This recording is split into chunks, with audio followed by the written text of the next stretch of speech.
So recently I watched this TV series called Badly in Love, otherwise known in Japanese as Neiai Jodo. It's pretty interesting. Would definitely recommend for anyone to watch. And yeah. It's like a mixture between what we see from Terrace House and like a romantic drama of some sorts, yeah. It's pretty much Netflix's new dating show about former delinquents trying to find love. And these delinquents, as we call it in Japanese, are called Yankee. So they're pretty much the outcasts of society. It's like a subculture known for being rebellious, being in biker gangs, things with flashy fashion, tattoos, bleached hair.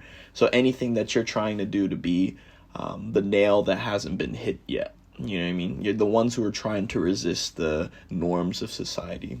But one thing about these Yankees, as we call them, is even if they have these really tough, hard exteriors, they can be often misunderstood. They have like many layers to them. At the end of the day, they're human. You know what I mean?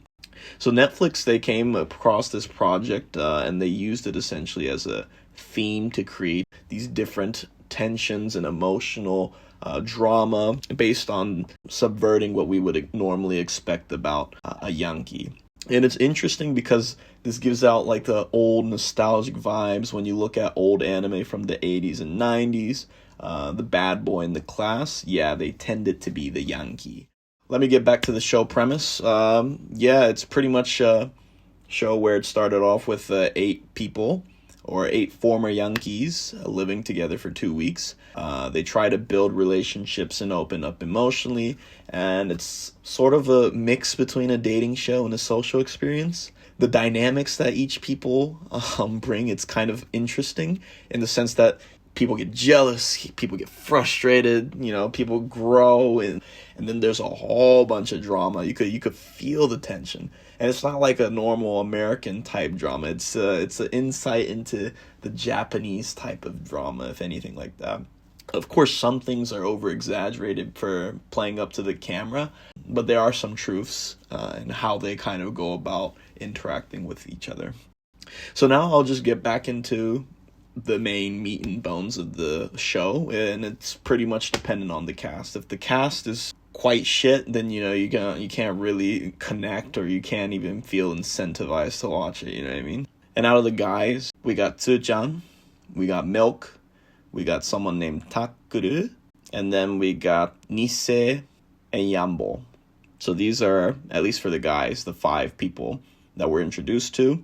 And for the female cast, we're introduced to Oto-san, Baby, Tekarin, and Ki-chan. So, yeah, we're introduced to these 4 females and then these 5 male counterparts. And they really start to have an interesting dynamic from the start. That's the main cast, but they also have this commentary panel that's very commonplace in Japanese drama and TV. So there's like 3 people. So Megumi, she's the one who's actually producing the show. We got a guy named AK-69. The name is fucking bomb. He got my favorite number in it and my favorite gun almost. And then we have Nagano. Yeah, I don't really like him. He got like this bowl cut going. He's kind of extremely conservative, but I think he's like an accurate representation on the type of people who would look down on these Yankees and not think highly of them if we say anything like that. I guess they're like an audience surrogate. They react to the drama, kind of help viewers digest the moments that's happening, and they kind of influence how certain characters and cast members appear.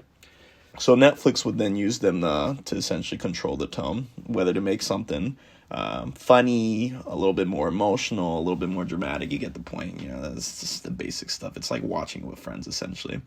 There's one guy who I love the most. His name is Tsuchan. This boy right here, he's a big boss. He used to be an ex-biker gang. Now he's a club owner, and he's the oldest one out of the bunch. He got that leadership down pat, but he's also soft, and he can also turn up the switch and be a little gangster when needed. You know what I mean? But other than that, I also personally like another guy named Yambo. So this is a Japanese rapper and former Yakuza affiliate. So he kind of got into trouble with weed and stuff like that. Extremely illegal in Japan, by the way. He's like the gritty big guy, tatted up. Most of these people are tatted up by chance. That's also like something that you don't see too often in Japan. But no, nowadays younger people are being more accepted to it. So take with that what you will. But yeah, other than that, the other guys, they're pretty chill. I guess they're just there, at least in terms of what I think thus far. And I don't want to spoil anything, so that's all I say, because that's like the beginning episode, yeah? Out of the female cast, I personally think Ki-chan's great. She's like a good person. She kind of keeps everyone grounded somewhat, and it's pretty interesting. And the thing that I really like about this cast is I could imagine them when I'm walking in Japan, you know what I mean? Like, I can imagine them when I'm in Tokyo, just walking past the street, and I see some people like them, especially when I go to like a izakaya or like the nightlife areas. And when you look at the specific type of jobs that most of these people do, they're not the norm of like the normal 9 to 5 or anything like that. You can kind of tell they're kind of a little different from the norm. I like it personally, new perspectives, and it's interesting. But at the end of the day, they're probably all successful to some degree, because they seem to, one, either have their own business and going about their day, or two, have like a stable job in which they're contributing. And by stable job, I mean, like, for example, like a construction worker. These are like jobs that tend to be worked at by former delinquents, essentially. So that's how the people are. That's how the jobs are. So yeah, now that we transitioned over from the cast and commentary group, we can go a little bit more into the group dynamics that I've noticed from the past few episodes. So as mentioned previously, they're all pretty much former delinquents, and they're all trying to assert themselves. It's a little bit of mixture of pride, a little bit of ego, a little bit of insecurity, starts to show up in the way how they kind of interact with one another. So naturally, because they're put in situations on a day-by-day, hour-by-hour basis, pretty much, where they get set up to go on specific dates and whatnot, there's fast emotional swings. One moment's super soft, the next moment is super explosive. You kind of don't know what you're getting. It's like a love plus trauma equals chaos type thing. A lot of these girls, and the guys too, they come from like fucked up backgrounds. It's kind of really hard. One of them's just, she was not raised by her parents, I think. So she was like institutionalized. And then a whole bunch of them also went to like pretty much juvie from when they were young. And, they kind of got like really traumatic stuff that happened to them. So you kind of see this mixture of really broken characters try to relate and, talk to each other about their insecurities and the struggles that they have in life. And some of the friendships are kind of like formed weirdly. Like in the first episode, the first two guys, they just walk into the room, they start pushing each other and getting close. They had to freaking call security, and you know what I mean? You get like heated. So it's kind of crazy. And other than the friendships forming in these weird explosive ways, these people get jealous and possessive real quick. So like when you get into the show from episode 1, and this person's like, yeah, this girl mine, this other guy is mine, they really mean it. They're like not joking when they mean it. They get really territorial. It's like pissing match, you know what I mean? Territorial pissing type shit. Fucking crazy. But yeah, there's like curveballs thrown in the TV show as well.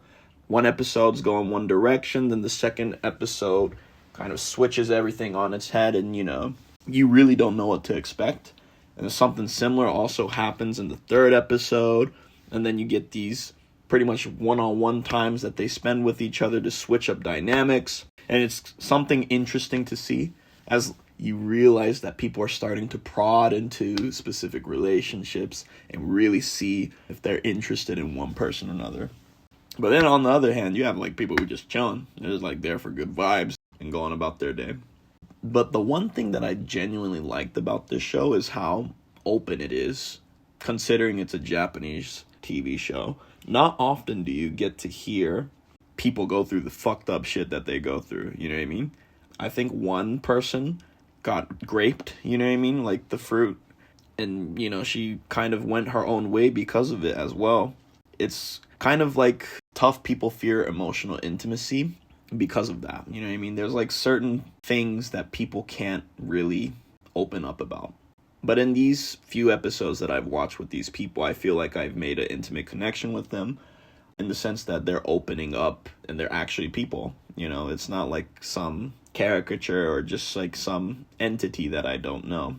And there was one scene, I swear to God, we have this phrase called mehera in Japanese.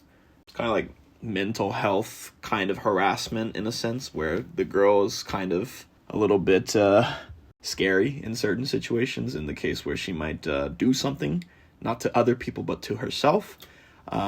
So once you watch it, you'll kind of get what I mean. She's very clear cut, and it's kind of realized in the middle of the series. So you're just like, oh, what am I watching? You know, you're kind of like, and you know, yeah.